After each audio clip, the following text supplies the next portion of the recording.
Carlos, how are you? Hello, David. How are you doing? I'm doing great. So how was it's the end of your day, so how was the day today? Well, pretty hot. We are in the whole Spain between 35 to 40 degrees Celsius, so it's like Wow. hell. But well, that's good for the vineyards now that the climate has to be sunny and dry. So that's good. Good enough. Yeah, it's extremely warm. I mean, even for Spain, I feel like that's pretty warm. Is that warmer than normal? Or is that about average for this time of year? Well, in summer we usually have a couple of weeks or 3 weeks with that high temperatures. That's quite common. Okay, and mostly in the bank of the rivers. Okay, that in the center of Spain, most more than in the coast. No, it's really we're going to talk about it here in just a moment. We're going to have more people join as we go, but I think before we officially get started, let me just show everyone on the map exactly where we are today. So for everyone just joining us, welcome. Today we're interviewing Carlos Villar. He's the CEO of Bodegas Protos, and they are located in Ribera del Duero, Spain. I'll let Carlos get into the history, but they're the first winery of the region. So it's really exciting to have you. Again, thank you, Carlos, for joining us. I'm just going to give everyone just a quick overview of where we're at within Spain. So if you look at the map I just put up, you can see Rioja a little to the northeast and Ribera del Duero directly southwest of that. So right along the Douro River, and then to the east of that, we could talk for a few moments later about your winery in Rueda, and then Toro is just to the side of that before the river heads into Portugal. So that's where we're located today. And Carlos, just to get us started off, if you could just tell us a bit about the history of the winery, kind of where it all started, and how long you've been there. Well, this is almost a century-old company. Okay, it began in 1927, 93 years ago. And it was born by 11 vine growers, okay, that joined together to create the first winery in the area. Okay. They were pioneers because they knew in that moment that they have a special terroir and they thought they can do really good quality wines. So they joined and began to vinificate. They installed their policy or strategy in two main pillars. One of them was try to vinificate the best possible wine, and the other was to build a brand. Okay, that's why in those days that was not common to even bottle the wines. Okay, they age the wines in barrels. They bottle them, of course, and also they registered a couple of brands that today they are quite famous. One of which is Protos, that is a prefix that means the first in Greek language. That is like a prototype, the first of something. And they also registered the brand Ribera del Duero itself. When the appellation was established in 1983, 55 years before, people ask us for that brand, and we give the right to use Ribera del Duero, but it's still our trademark, not for the appellation. Okay. So well, I think that the success of Protos in all that 90 years was to keep following the same pillars as they had at the beginning. Okay, focus in investing whatever it needs for doing the best possible wine, in one hand, and in the other hand to build a strong brand worldwide. I think that's fascinating because I didn't really realize that until I was doing a bit more research, but I didn't realize that the initial name of the winery was Ribera del Duero, as you see at the top of this little image here, and your estate gave the name to the appellation. That's pretty incredible. That's amazing history. Mm-hmm. Well, that's right. And then in the 80s, we joined with another about 6 wineries that were in the area to create the appellation. We all believe that we have a special terroir because we have here a extreme climate, okay? We have a good altitude. We are between 750 meters to almost 950 meters. Wow. Okay, and then we achieve a good structured wines, a lot of concentration, but at the same time, that is the important thing, the same time, is that the wines are really elegant and with a lot of complexity, okay? And a good aging. They improve a lot when you do a good aging of the wines. So, well, the appellation began in the 80s, and then in the late 80s, it began to get famous because people realized that was really good wines, and they were expecting to taste them, but they were just a few hectares. So the demand was much more higher than the offer during about 10 years, okay, because we have to plant again to have more grapes and to vinificate more. So during 10 years, or at least 10 years, the demand was much higher than the offer. So that makes the appellation really well known and aspirational, you know. And that's why probably nowadays is the most recognized appellation in Spain for reds.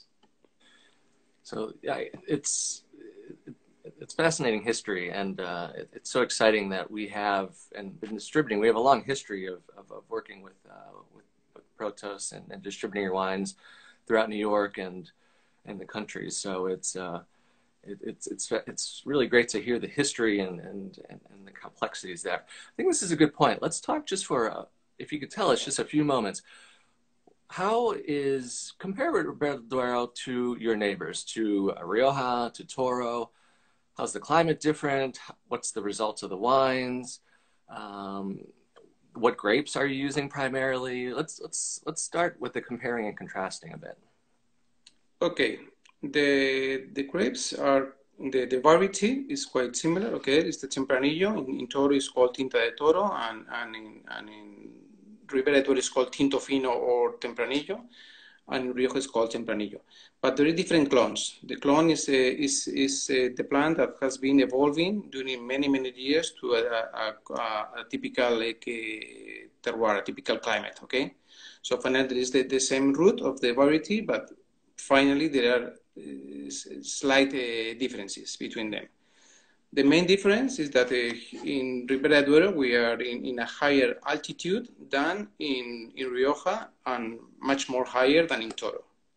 Okay, the lower altitude of Ribera del Duero is the higher altitude of Rioja. Okay, and and Toro is much more lower in altitude. Again, our climate is much more extreme. Okay, we have long and really cold winters, much more than in the other areas. Really hot summers, perhaps like the other areas. Okay, but a small vegetative cycle. Okay, so everything have to concentrate in just 5 months. Okay, because we usually have spring frosts and usually also fall frosts. So finally, everything has to be concentrated in just a few months. That's why our color, our structure, our backbone in the wines are higher than in Rioja, and similar to Toro. But the difference with Toro is in the harvest days.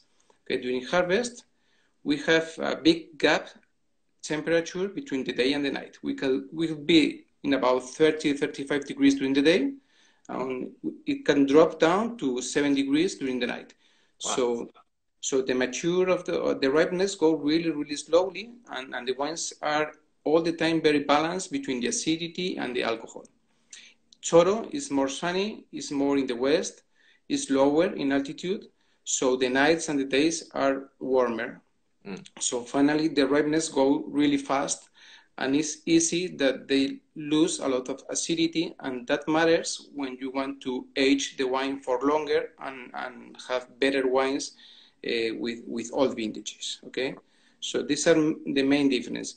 Also in Ribera del Duero, we usually have lower yields. Our average yield is about 4,500 kilograms per hectare, but in Rioja it's about 6,500 kilograms. Wow, our average in the age of the barrel is about 4 to 5 years. In Rioja is much higher, between 7 to 8. Okay, and when you taste a wine from Toro, Ribera, or Rioja, you see many differences. Mostly Ribera del Duero is powerful, is a good structure, but at the same time really elegant and with a lot of complexity. Yeah, and great age-worthy wines too that retain that nice acidity. It looks so dry in these vineyards. I don't think you get much rainfall there. Is that right? Well, that's another thing that is good for the vineyards, okay? For low yields, that our median average rainfall is about 400 liters per year. Well, That is almost nothing. It's the same rainfall that has Alicante in the southeast in the coast, okay? That is a really dry area. But well, it's enough for poor soils and if you don't want to reach high yields. That's why Ribera del Duero is much more expensive because we have lower yields, okay, and at the same time we spend more in better barrels and in better aging. That's why usually Ribera del Duero is much more expensive than any other areas in Spain. it makes total sense, and you can see here with the vineyards. So I see these are bush trained vines. Do you have both bush trained as well as trellised? Well, we have both, but mainly we have bush vines, sorry, because as I told you, we are a company that has about 100 years old, and the owners began being viticultors, vine growers. So finally, we have vineyards from 40 years to 90, more or less the half of our vineyards, okay? So mainly we have the vineyards in bush. Also, we handpicked all the grapes in the harvest, okay? We don't use any machines because we believe that the machine doesn't treat the vine and the grapes in the same way because they can not look if one grape is already ripe or not, or it has any sanitary problem or not. So finally, we deal with about 1,700 hectares. That is a lot. It's about 8% of the whole appellation of Ribera del Duero. But again, everything handpicked is one of them, our main difference too. And that's so. Tell everyone how many acres you own and help manage. It's a big number, if I remember. Yes, I don't know in acres because we're talking about hectares. I don't know what is the comparison between both, but we deal with 1,700 hectares. So I told you it's more or less 8% of the total vineyard, including in the whole appellation of Ribera del Duero. That is quite a lot. Okay, it's about 4,000 acres for everyone else. That's a huge. That's a lot of property. Yeah. Well, there is about 250 families that join the Protos project, okay? And most of them are in their third and fourth generation. So they have really a lot of know-how inherited from their fathers and grandfathers. So one of that makes Protos unique also is to be able to have most of the old vines in Ribera del Duero, and most of the people that really know how to treat and how to carry that vineyards. It's amazing, and the fact that everything can be done by hand and managed at the winery, it's really impressive. I want to speak just for a few moments, just to let everyone know the main levels of wine that are produced within the appellation and the aging requirements. So I'll let you speak to it, and I'll show a few of your labels as well. But I'll put up the little grid here too. Well, we still use the typical classification system that is common in Spain. That is the one that you're showing, okay?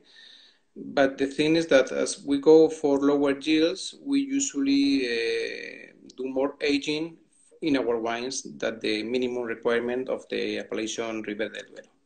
For instance, our Tinto Fino, that is our entry-level wine. Tinto Fino is a synonym of Tempranillo. Our Tinto Fino spent 12 months in barrel. That is the standard time for a crianza, okay? So finally, Tinto Fino could be in the same quality level as a crianza. Our crianza spent more than 14 months, our reserva more than 18, when the minimum for a reserva is 1 year. That is 50% more time. So we do that because our wines release later than the average, because our wines needs more time in the barrel and in the bottle to improve better and to be ready for consumption, okay? But well, that's good for us because, as I told you, one of our pillars is the quality. So we don't mind if we have to have a higher stock of our wines in the winery to do the aging because they will be better. It's expensive to do though, because you're not selling the wines, you're keeping them. But it's good for us as the consumer because you're doing the aging for us. So when we go out and buy the wine, it's ready to go. It's not like so many appellations that just sell them as soon as they're ready, essentially, but not really at their prime optimal drinking point. So as a customer, I appreciate that. Yeah. There is another advantage that is that as we have a lot of wine doing the agings in the winery, we have enough stock when they comes the bad crops. You know, we are in a extreme area, and usually we have frosts one every 3 years. Okay, for instance, the last 2015, 2017, and 2019 there were low crops. So if we do not do that long agings, we don't have enough wine to balance our demand and to have enough wine to supply to the markets. Okay. Yeah, it's smart.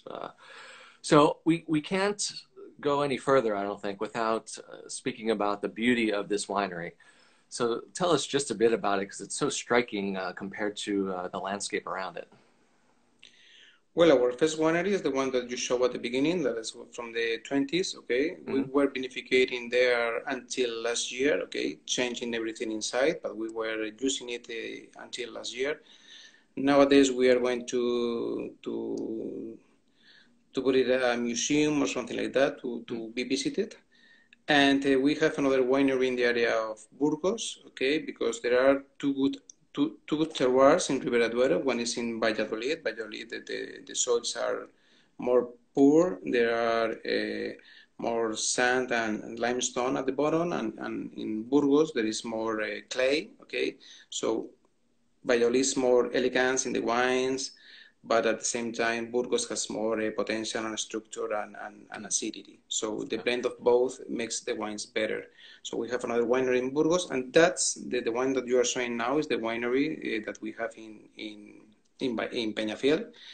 It was built and designed by a really famous British architect that is called Sir Richard Rogers, that makes the Pompidou Museum. I think that has made and also a building in the Zero Zone there in New York, and in many places. Of course, he's an international well-known architect. And while it's a really functional building, okay, and we can do everything inside. Every building that we design and every building that we build is semi-buried, okay, because we try to take advantage of the soil inertia. So we have not to spend too much energy to do the wines. I think that we have to be really conscious about the sustainability. So this is how we work, okay?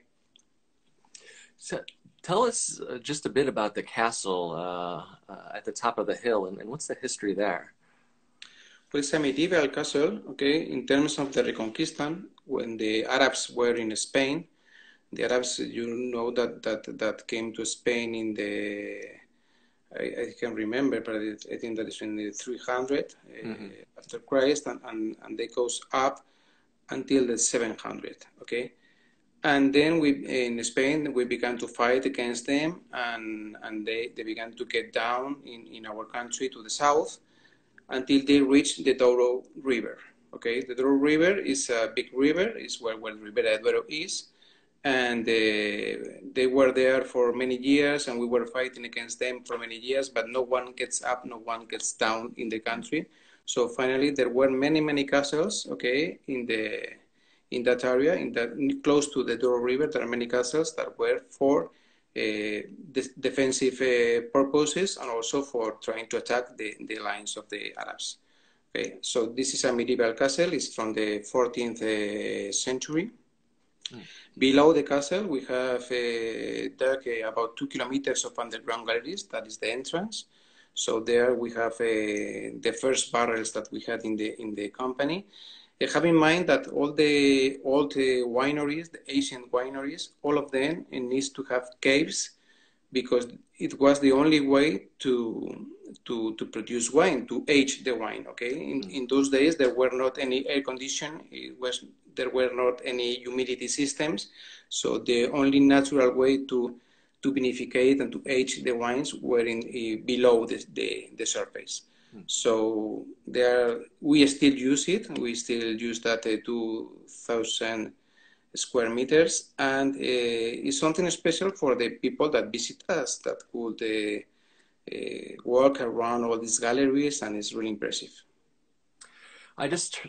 Speaking of that, I was just reading that you reopened for tourists, for tourism. So that's a big step. Congratulations. Well, Protos is the most visited winery in Ribera del Duero. We have about 40,000 people every year that came to see our winery, to know more about the brand, about the people behind it, and also to taste the wines. But unfortunately, with the virus, we have to close the noturins for 3 months. Now we have reopened it. We didn't know if the people were coming again, or they were afraid of or getting out. But finally, it's having a lot of success, because people are getting out of the big cities in summer. They're getting out of the populated beaches, and they prefer to go to the countryside to be more quiet. And this Peñafiel is a small town of 5,000 people, and there are many things to visit. So people are coming again to Peñafiel. People are coming again to visit our winery. So we are really happy about it. Yeah, no, it's exciting. It's a good step in the right direction. That's kind of what we're doing here in America too, is just taking local trips to the country. So it makes perfect sense. So I wanted to, before we talk about a few other things, I just find it so interesting. I want to talk about some of the technology you're using in the vineyards. So this is a picture of a drone, a big drone. It's 2 or 3 feet tall in the vineyard. So what are you using this technology for? Well, we are aware that the good quality, many in reds, came from the grape, okay, from the terroir, from the ripeness of the grapes. And the only way to really be accurate in our decisions is to have a lot of people that go through the vineyards to see the sanitary status of them, and to see the ripeness, and to take out the bunches to lower that yield that I told you before. And we reinforce all this in summer with many other people that go to the fields to see how it's going on. And then in the harvest, we analyze about 200 samples per day to really know the exact date of the optimum ripeness of the fruit, okay, to pick up it. But since 2-3 years ago, we support all that human labor with the drones. The drones take a lot of pictures of the vineyards, and with artificial intelligence software, they can say if they need some water, if they have any problem, sanitary problem, what's going to be the yield, if they are ripe or not. Well, we combine, okay, the human labor with that data, okay, to take better, accurate decisions. So we are more efficient now using technology and human being. Oh, it's really fascinating. It's really cool. Talk to us for a moment while we're back in the vineyard here about organic farming, sustainability. What's Protos's focus on in those areas? Well, we know since many years that we have to have a responsibility in social responsibility and environment responsibility. That's why every invest we do in our facilities, as I told you, is semi-buried, for instance. We are using solar panels to be self-sufficient in energy. For instance, we are using the ozone when we wash the barrels, instead of using sulfur dioxide. We are using the UV rays instead of bleaching the water. Okay, so there are many things that we do because we are really conscious about the environment. And the last thing that we have decided is to convert all of our vineyards in Ribera del Duero to organic, okay? Because we really think that if we can achieve the same quality wine, people prefer, okay, organic wines than the standard wines, okay? So finally, we began doing 2 years ago, and this is the first year that we have released an ecological, an organic red and an organic white. We are really proud of it, and they are selling quite well. So the people really goes in the same way as we do. Oh, it's very exciting. I think that's a move in the right direction for sure. Before we move on, I want to briefly mention your white wine in Rueda and then your rosé. Speak to us about this wine. I know we have this on pre-sale actually in New York and on the East Coast. And there's been a lot of great attention behind it. So give us just a quick background. Well, Finca Grajo Viejo is the only estate wine that became from a single plot, okay? As I told you, we manage many hectares of vineyard. So have in mind that we have most of the best terroirs that there are in Ribera del Duero. Okay, so this is the best of the best that we can achieve in the Ribera del Duero, or at least at Protos, okay? And well, we began to vinificate this wine, was called Selection in the 2001, but we since then we were accurating the plots that were better, and finally decided that the Grajo Viejo estate was the best one. So what we do is really low yields. We go to 2,000 kilograms per hectare. That is about 14 hectoliters. That is almost nothing, okay? Then we vinificate everything by hand, of course, and we do in sorting tables by hand and again by artificial vision, okay? Afterwards, we put the grapes in big barrels of 500 liters of capacity because we wanted to do the fermentation inside the barrel, okay? And in new barrel, that's why we do it in new barrel and 1 year old barrel. And after that, we broke that barrel and buy another one. We do the malolactic fermentation also in the barrel, and then it spend like the reserve about 18 months before releasing. It's the most complex wine that we have. Is a wine that is incredibly nice. It changes a lot in the glass as you are smelling and as you are enjoying a meal. The wine change every 5 minutes. You know, it's something incredible. It's like a black ink if you see the color, but at the same time, it's really enjoyable in the mouth. Okay, so while I think that this is a great wine, the problem is that we just produce 9,000 bottles every year. Have in mind that we are selling more than 6.5 million, so that's nothing for our turnover, but we are really proud of it, and well, I think that is something that we are really proud of putting in the market. Congratulations. I mean, we're excited to get this in our hands. It hasn't arrived quite yet, but we have a pre-sale going on. But I know it received already great reviews, 95 points, I believe, from Wine Spectator. Yeah. And, it's an exciting wine, so we're excited to get our hands on it. Let's speak, because I just saw a comment go by here. You produce a Verdejo, which I love and is one of our best sellers as well. So that's from Rueda. Is that a separate winery? Tell us just a bit about that. Yeah, in the year 2006, well, first of all, to say that in Ribera del Duero, we were not allowed to produce any white wine in the past. Okay, the first year that we are allowed to produce whites in Ribera is 2020. Okay. So in the past, if we wanted to do a white wine, we had to get out of Ribera del Duero. And well, we think that was the moment because we have a good trade network and well, a good famous brand, and why not to have that line. And there are two main areas in Spain for whites. One is Rías Baixas with the variety Albariño, and the other one is Rueda with the variety Verdejo.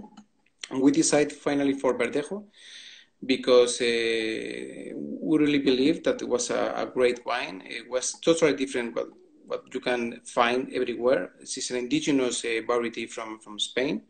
Okay, in the nose is really intense. You can find a lot of fruity aromas like a pear, like some green apple. Okay, something green grass, and at the same time it's a wine that is quite structured. Okay, it pairs very well with a lot of food. It's not just an aperitif wine. You can enjoy with a lot of kind of food. And well, we do an aging also with the fine lees to give more mouth, to more structure, more complexity, more volume in the mouth. Okay, so finally, I think that is a great wine. And what the result is that they are in Rueda for 12 years now, and we are one of the best sellers in the premium category at Rueda. So people really enjoy that wine, and it's growing really fast. Oh, congratulations! That one is always one of my favorites year round too, not just during the summer. It's great with roasted chicken and pork, and it's really a versatile wine. I'm really a big fan. And before we wrap things up, we can't stop without mentioning rosés. I know you produce several rosés, but tell us just a bit about this one, and I know you have some plans in the future for your rosé production, so that's exciting. Yeah. Well, we were producing rosés since ever in Ribera del Duero, since the first 20s. And but the problem is that well, Ribera del Duero nowadays is a really famous appellation, and the grapes are quite expensive. Okay, it goes from €1.5 to €2. It depends on the quantity of the crops. So finally, to produce a rosé in Ribera del Duero and make it profitable is quite difficult, and it changes a lot from one year to the other, depending of the quantity of the harvest. So and there is another problem that in Ribera del Duero, 95% of the varieties is Tempranillo. Okay, you cannot find much more varieties to add a different profile in the aromas or in the mouth. That's why we are going to Cigales, to the Denominación de Origen Cigales, to a small town that is called Cubillas de Santa Marta. We're going there because the terroir is really similar to what we have in Peñafiel. The altitude is the same, about 750 meters above sea level. There is also the bank of a river. There's a bank of the river Pisuerga that is affluent of the Douro River. So the soil is practically the same. Is sand and clay with a bottom of limestone. Also, there have been planted vineyards since ever in that area, and it's a really well-known area in Spain for rosés. So, well, the idea is to build a winery, focus the technology in the rosé wines that is different from the reds, of course. So we will try to do the best possible rosé in Spain, because we need a winery, a focus on the vinification of rosés, and we need different varieties that improve the profile in the nose and in the mouth. And there we can find not just Tempranillo, we can find Garnacha, we can find Albillo, we can find Verdejo. So this is a more mixture of varieties that could make it better than we can do it today.